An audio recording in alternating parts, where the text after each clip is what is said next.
Hi guys, happy Saturday. So, yeah, no video yesterday, got too busy. I just had a bunch of stuff going on, but so, very good day, awesome day.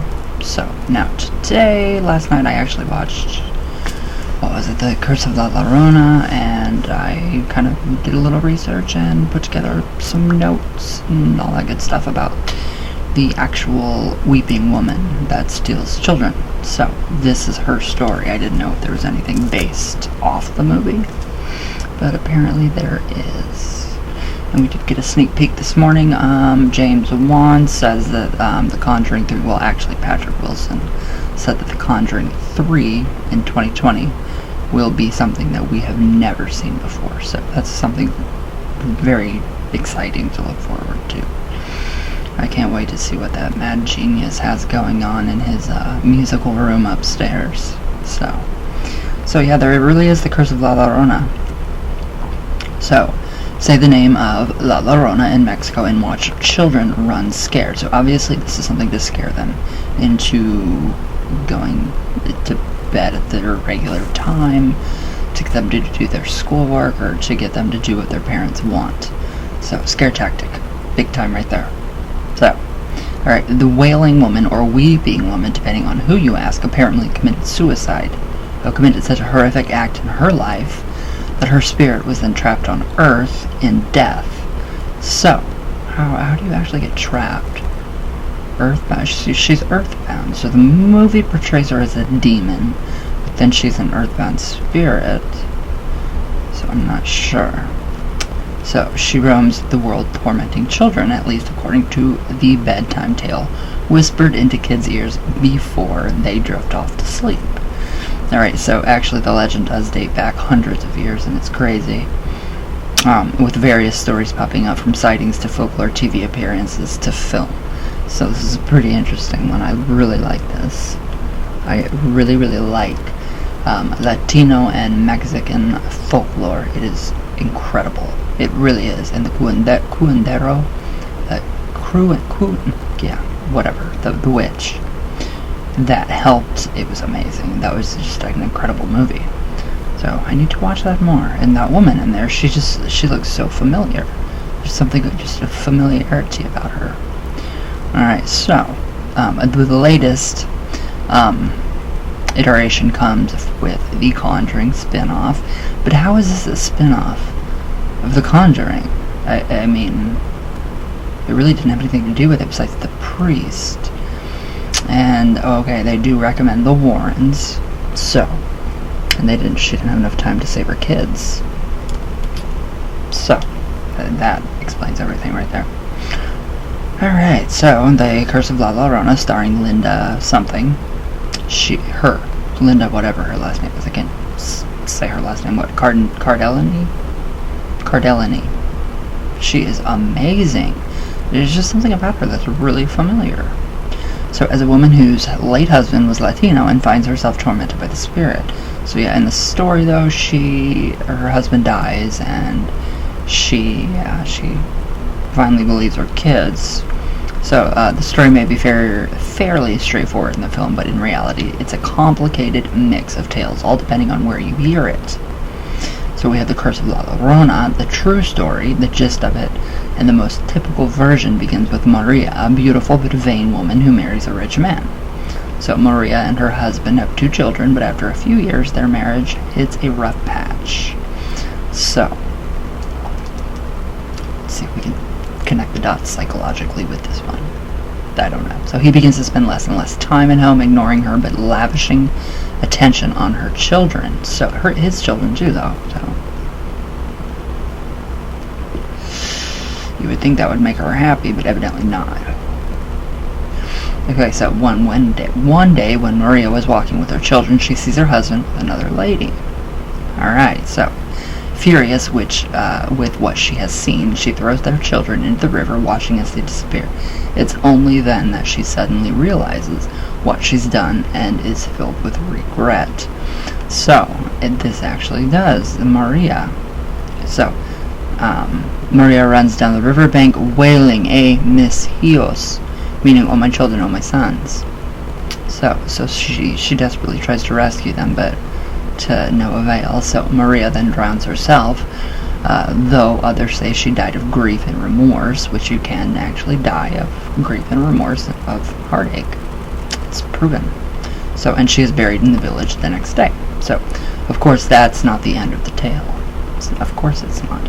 It's never the end. So that night the villagers heard someone crying.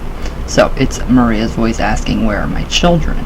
So a figure in a long white robe, just like Maria's burial clothes, is seen walking along the riverbank.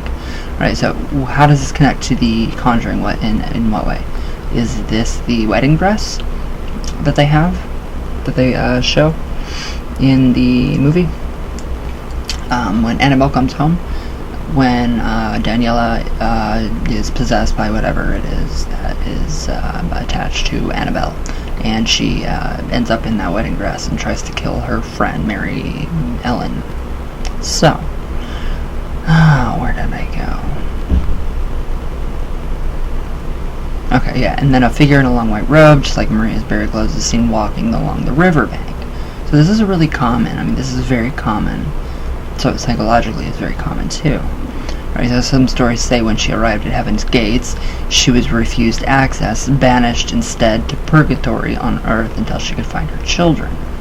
So she was later dubbed La Llorona, meaning the weeping woman, and is apparently seen near rivers, oceans, and bodies of waters, always after dark. I would love to go look for her, maybe. I don't know. The movie was pretty freaky. It was freaky what she did, but I wouldn't want that to happen. So, yeah, I wouldn't want that. So, over the years, as the stories, the story developed, her story evolved, of course. Over time, everything evolves, so, yes. So, now people say she kidnaps children who look like her own kids, or those who misbehave, which sounds more like a parent trying to scare their child into good behavior. So, yes, basically, we have the same type of psychological brainwashing going on, like you would see in Christianity, pretty much. So, others say that she attacks cheating husbands, but all the stories have one thing in common: when she cries, you better run. So I really honestly wonder. I've never heard a woman crying, ever. So I wonder where she comes around, when, and why.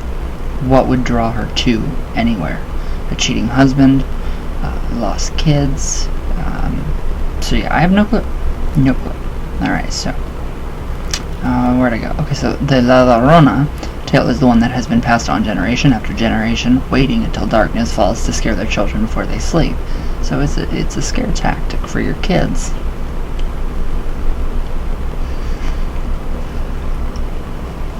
Just like Krampus. So just like Krampus, but was there really a woman named Maria that did this? We will find out. Alright, so there are many traditions for keeping the wailing woman at bay. So in some cultures, using crosses, lights, and prayers are common when trying to keep children safe. So like in the movie, the first woman, she barricades her kids in a closet with the La Llorona's necklace, which wards off the evil eye. And yeah, she's got candles everywhere, and it's just really, really odd. And when you get touched by La Llorona, you get these crazy burns, and it was just really strange. So it was kind of gross. So, alright, now.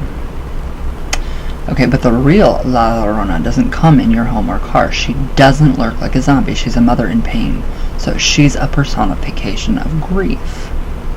So we have La Llorona in ancient mythology. So she's a personification of grief. Grief, and yes, grief.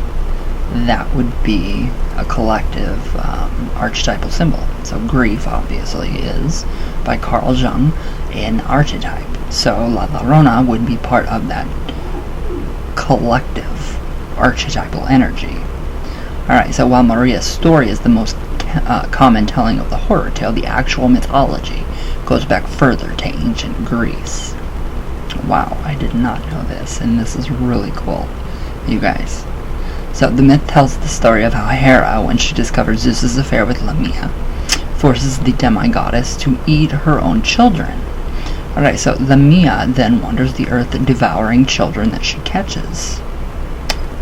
So, Medea, who has 2 children with Jason the Argonaut, kills the children after Jason leaves her for another 2.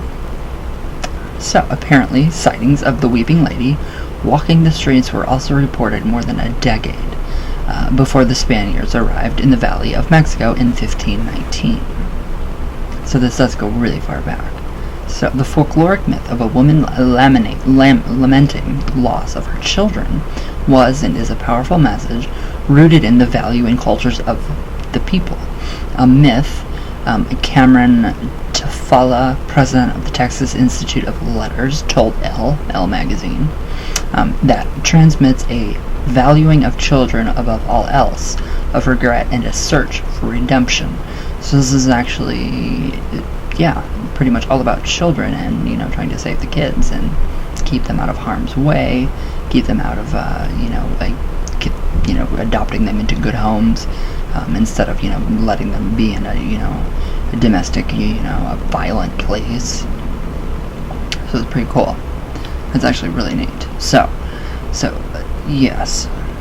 So her haunting nature and ever-present wails serve as warning signs of danger and at the impatient loss of future generations.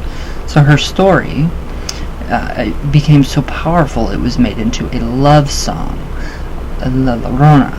So we have the sightings of her. Where was she sighted? Is she sighted here in the States? Or is she just sighted down south in Mexico? So whether you think it's real or not, there have been several sightings of La Llorona across the globe. Okay, so it's not just in Mexico. So El de la Muñecas in Mexico is a common spot where people claim to hear her crying. So woman Hollering Creek in Texas and Lana Canyon in Arizona are also spots named after her because of sightings too. So the Paranormal Files team went to visit some of the places La Llorona has apparently been seen, and the team shared their footage on YouTube. So I don't know about that. I've never seen, any kind of any wailing. I've never heard it. So I don't know. Maybe she's around here. Should be really interesting. So now we hit the La Llorona in movies. Alright, so I didn't know that there were so many movies about her. And this is cool. So this gives us, for 31 Days of Halloween, it gives us more movies to watch. Better movies, well, hopefully. So what's probably far scarier is the fact that the chilling folklore has spawned so many terrible movies, while critics have not been kind to the new film. The Cinemanatics takes on the tale that have come before, haven't fared much better. See, I really like the Curse of La Llorona. I really like it. I like how the one curandero, he turned his back on the church, but then he said he never turned his back on God. The priest from Annabelle, the first one, is in this, and he actually tells the lady a tale of a doll that he had worked with, or had to, deal with a couple. And then it kind of goes in, it doesn't say Ed and Lorraine Warren, but it just does kind of go into their story just a little bit. And then, coincidentally, the youngest daughter has a Raggedy Ann doll, something to look like the Raggedy Ann doll. So, very interesting. So, the 1933 Mexican film La Llorona switches between past and present versions of the myth, and is probably the best take. But is it in English? I would hope, because I really want to watch that. So, alright, now the 2006 KM31 Kilometer something 31 sees twin sisters trying to deal with the consequences of a car accident as they invoked her spirit. So there's also a 1963 film, The Curse of La Llorona, and 2013's Mama from Andy Muschietti and Guillermo del Toro. Alright, so Mama she's also in Mama, so there's a connection there. So TV show Supernatural has even included her in its very first episode. So the latest film has been getting mixed reviews, but it does not promise plenty, but it does promise plenty of jump scares. Alright, so now we have kind of like the haunted set. Maybe this was the haunted, this is supposedly a haunted set that they did this on, so let's see what this has to say, what they have to say. So, Patricia Velasquez, who plays Patricia Alvarez in the film, was well versed in the tale before she began filming. So the actress grew up in Mexico and said, "It's really how our parents make us do what they told you." Okay, yeah. So Chavez also told the Los Angeles Times that there were some creepy supernatural occurrences on set. So his comments is not too dissimilar from the crew who worked on The Nun, saying that they saw ghostly figures when filming. Now that's interesting. So we've already went over The Nun though, so that is, Balak, the daemon from the Goetia, and which is the Lesser Key of Solomon. Alright, so Velasquez has her own theory.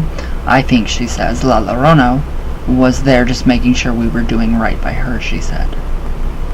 So that's pretty interesting. That is really, really interesting. Wow. Oh, I thought that was something else. But yeah, it's pretty interesting. I mean, I had no idea that, the La Llorona was literally based on a true legend. So, alright. Let's see what else we can find. I mean, there's just all kinds of just stuff. Alright, so now we have another one. So move over, Moaning Myrtle. Oh my god, that's funny. Move over, Moaning Myrtle, the landscape of weeping ghosts in pop culture, just got even more crowded thanks to the Curse of La Llorona, out April 19th, the latest addition to the Conjuring movie horror universe. It's inspired the famous Mexican legend of La Llorona, which translates to the Wailing Woman in English. So beware, if you hang out near the lakes of Crossroads in Mexico, you might see La Llorona's long black hair and gauzy white gown. Most likely, though, you'll hear her, because La Llorona wails as she searches for her drowned children. Alright, so, okay, well, this goes in a little bit more with the history. So, the myth of La Llorona has been part of the culture of Mexico and the Southeast since the days of the 16th century conquistadors. Wow, that's interesting. You don't learn this stuff in school. So there are many variations to the story, but the legend broadly says that La Llorona was once a starlightly beautiful woman named Maria. Maria caught the eye of a wealthy Spaniard. He gave her no thanks. Alright, so he gave her 2 sons, but he wouldn't commit. Eventually Maria caught him strolling with a wealthy woman. He ignored his indigenous family completely. Full of rage, Maria drowned her 2 sons. Then she immediately regretted it, well, obviously. So, where did I go? I don't know where I went.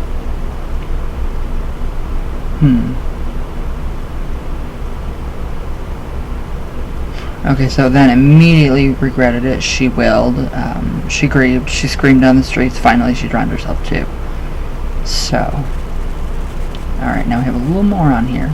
So, death didn't provide relief for La Llorona until she finds her sons and her spirit can rest. She's considered to be trailing riverbeds and forests. So, and until then, any children will do. La Llorona sightings have occurred everywhere from San Antonio, Texas to the streets of Chicago and juvenile halls, so the streets of Chicago. Alright, that's really close to me, so she's getting closer. A lot closer. I like that. So, so yes, quote, "The Curse of La Llorona is something we grew up with." Patricia Velasquez, who stars in the movie, told Moviefone, adding that she certainly believed in the legend growing up in Venezuela. So the chilling story of La Llorona also holds a social function. So it's a cautionary tale that parents invoke for children. Stay away from the river. Don't get too close. So it's for safety, kinda. I mean, really, to that extent, but I mean, look at the nursery rhymes. Seriously, look at all the nursery rhymes and everything we have. Why am I blurry? There we go. Yeah, we have some sick nursery rhymes. So, but, alright. Yeah, don't get too close, don't go out after dark, and Dr. Anna Ocha O'Leary, associate professor in the Mexican-American Studies Department, told KGUN9, La Llorona stays with people far into adulthood. Reddit is teeming with stories of people who believe they heard La Llorona's wailing at some time during their childhoods. Huh. That's really interesting. Very interesting. So, alright, so it sure is one of the most disturbing memories I have of my childhood that I've got no explanation for. Reddit user Portable Cabbage wrote, "Here we are, 2 5th graders strolling home without a care in the world, talking about one thing and the next in the pitch black of night. Then, I shit you not, from the dark houses in the distance, both my cousin and I hear the most blood-curdling scream I've ever heard. The strangest thing was, never once did I feel genuinely scared." It's different. Very different. So even my cousin was acting as if it was the most normal thing in the world.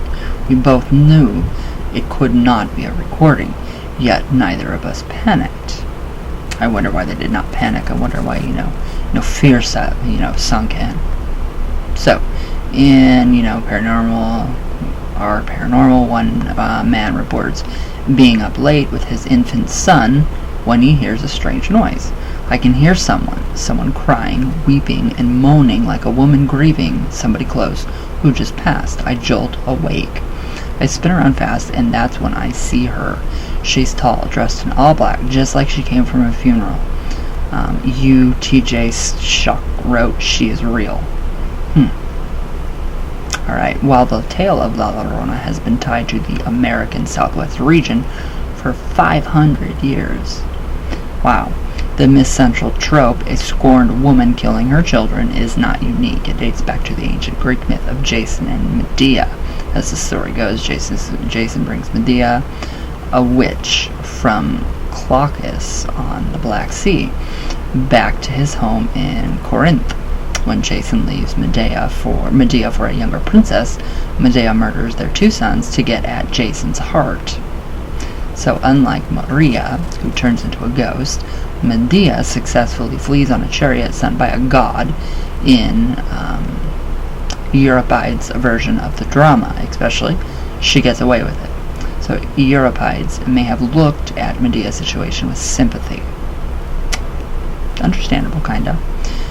After enduring years of oppression in a male-dominated society and being treated as a second-class citizen for her Asian roots, Medea escapes. So, alright, La Llorona and Medea are indigenous women who, after experiencing deep betrayal from men, become so wrathful they no longer experience fear. So both women alienate themselves from their worlds for their men. Both grow jealous and then rage and act in defiance. Historian Giorgio Luke told the Long Beach Press Telegram in 2011, "Beyond the glaring similarities of La Llorona and Medea, the figure of a wailing woman in white appears throughout world mythology." So, but only La Llorona haunted the movie set. So it is an archetype. So we have this archetypal energy. So that's pretty interesting that she only, La Llorona only haunted the movie set. So, quote, "We did have some creepy supernatural occurrences," the director Michael Chavez told the LA Times. "Half the crew actually does believe the house that we shot in was haunted, and there might have been something to that." So, what do you guys think? pretty interesting stories. I mean, I'm not 100% sure what I think. I think it's a really interesting story. I wouldn't totally discredit it, but I mean, it's just, I mean, I'm trying to think if there's any kind of anything, any kind of other story, myth, like this to compare. So I don't know. The whole psychological thing does make sense. The whole safety thing does make sense. I'm trying to think back into The Witch, the movie The Witch, 2016. When the baby went missing and they were warned, I don't know by what, but something stole their baby. Was it the Witch of the Woods? I think it was. So that's another story like that. What others? I mean, there's so much. There's so much lore. And then La Santísima Muerte. So, where would she come in all of this? Since she is, Latino, she comes from Mexico. Where would she fit into all of this? I mean, I wonder if there's any kind of legends with La Santísima Muerte, even with La Llorona. So it's really interesting. It's really interesting to actually think about. I mean, it's very psychological. It was a great film. I've only watched it once. Last night was my second time. So it was really, really good. I thought it was. The curandero, the witch. Literally, I mean, everything that he did was incredible. I mean, his shop when they went to the Botanica, and the little girl, she just begs, for him to help them, and I love the role he plays and how he plays it so well. And the mom, she gets really upset because she thinks he's using the son for bait, but it's the entire family for bait, so he can get rid of La Llorona, and they finally do, which is really interesting. It's very interesting. And then, I mean, just her, washing that little girl's hair, and that was just really, really odd. And, I'm really glad for the fog, or the, when you see, because she's a little girl, so, there shouldn't, be that kind of a scene. So it looked like fog coming around her, so, I mean, when her mother grabs her out of the bathtub. So it's very different. It's very different, but that's that culture, so it's a very interesting one. So I really like it. I thought it was a pretty good film. Very good film. I wonder if there's going to be anything like that coming back around. Maybe another one? I don't know. We already have a bunch of ones in the past that we can watch. From the past that we can watch. So, quite interesting. Quite interesting. Alright, so I did a little research on dolls and haunted dolls, though, with Annabelle up there. I'm very glad that I did get her finally. I'm very, very happy. It was just very odd. Very odd. It just, again, it felt like there was a little kid. It felt like a little boy, Charlie, that burnt. Died up here in this fire. I mean, it kind of seems like he's attracted to that doll. So it feels like there's somebody walking behind me, a very, very childlike presence, and it's just very strange. So last night, I don't know what's going on with this, but my iPad, Siri comes on out of nowhere, asking me how she can help me. And, the iPad's off. Like, not turned off, but it's, the screen's blacked out. So I don't know. Just really odd coincidences. So, pretty neat though. Pretty interesting, pretty neat. So it was a pretty cool thing. But yeah, I will let you guys know how my little working with Annabelle did go. So we will see. I'm probably dipping my toes in something I shouldn't, but I honestly don't care. So we will see. It's gonna be great. Maybe. Hopefully. Alright guys, I hope you guys have a great Saturday. I will see you guys tomorrow for Sundays with Satan. I love you all very much. All the way from Venus. All the way back down. So, I will see you all tomorrow, and thank you guys for, oh my god, thank you guys for all the likes, the subscriptions, the comments, all of it. You guys are amazing. So I love you all very much, and I will see you all tomorrow.